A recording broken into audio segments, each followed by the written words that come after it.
Vous êtes de plus en plus nombreux à nous suivre et à participer à l'évolution de la chaîne Afrique N24, et sincèrement nous tenions à vous en remercier. Nous lisons tous vos commentaires qui enrichissent le débat et vraiment nous vous demandons de nous soutenir, en aimant les vidéos pour une large diffusion, et pour continuer à avoir une ligne éditoriale indépendante, et vous proposer de nouvelles émissions toujours de plus en plus enrichissantes. Ne restons pas passifs, soyons actifs. Merci et à bientôt. Le mot république ne s'applique pas au Togo.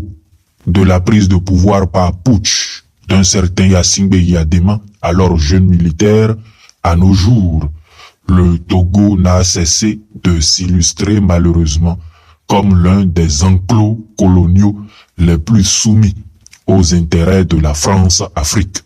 Ports, aéroports, mines et autres finances sont depuis toujours mis à contribution pour acheter le silence d'une France qui n'a d'amour pour l'Afrique que lorsqu'il s'agit de protéger ses intérêts et son influence sur le continent.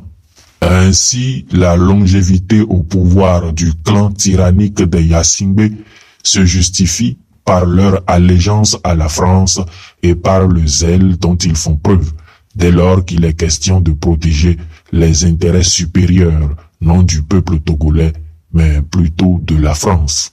Sinon, comment comprendre que Faure Yassingbe demeure président du Togo, malgré sa défaite aux élections présidentielles de février 2020, face au réel vainqueur, Gabriel Agbeyome Mensan-Kodjo?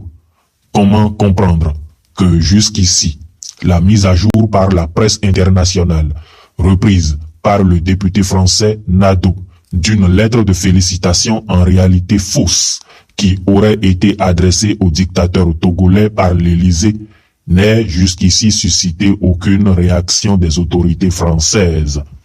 Comment comprendre que les assassinats ciblés devenus monnaie courante, la réduction constante de l'espace dû aux libertés individuelles, la prédation économique quasi quotidienne, par exemple, le détournement à des fins personnelles d'une grande partie des fonds Covid alloués par la communauté internationale, ou encore la captation par des individus au cœur du régime togolais des primes dues à nos vaillants soldats qui, face à la menace djihadiste, ne reculent jamais au point souvent de faire le sacrifice suprême. Comment comprendre que toutes ces affaires d'une gravité hors du commun n'aient jamais suscité la moindre réprimande, pas même une remarque de cette France qui pourtant prétend vouloir construire ensemble avec la jeunesse africaine un avenir commun? J'en étais à me poser toutes ces questions quand cette semaine, la réponse a fait surface. Elle m'est apparue évidente, glaçante et plus que dérangeante. Le journal d'investigation internationale Africa Intelligence nous apprend que Faure Yassingbe serait, avec Alassane Dramane Ouattara, les principaux incitateurs d'un troisième mandat au Sénégal. Faure Yassingbe surtout, qui multiplie les interventions auprès de Macky Sall, afin que celui-ci viole la constitution de son pays et s'éternise au pouvoir en opposition totale aux souhaits démocratiques du peuple sénégalais souverain. C'est donc ça, la raison du maintien au pouvoir de Faure Yassingbe, servir de gardien pour l'enclos colonial installé par la France. En cette époque où le sentiment panafricaniste gagne du terrain, la jeunesse africaine doit comprendre que Faure Yassingbe est un dangereux verrou qui doit sauter afin que se réalise le rêve panafricaniste d'une Afrique libre, puissante et souveraine par son destin singulier. Jeunesse d'Afrique, jeunesse consciente, unissons-nous, faisons bloc avec le Togo. Le président élu, Gabriel Agbeyome Mensan-Kodjo, prend devant vous solennellement l'engagement de respecter et de réaliser à vos côtés le rêve d'une Afrique enfin libre, enfin souveraine, enfin victorieuse des liens mortifères de la France-Afrique.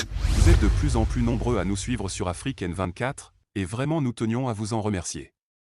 Nous lisons tous vos commentaires qui enrichissent le débat et vraiment nous vous demandons de nous soutenir pour continuer à avoir cette ligne éditoriale indépendante, et vous proposer des émissions toujours de plus en plus enrichissantes. Merci et à bientôt. Likez la vidéo si ce n'est pas déjà fait. Laissez aussi votre point de vue en commentaire.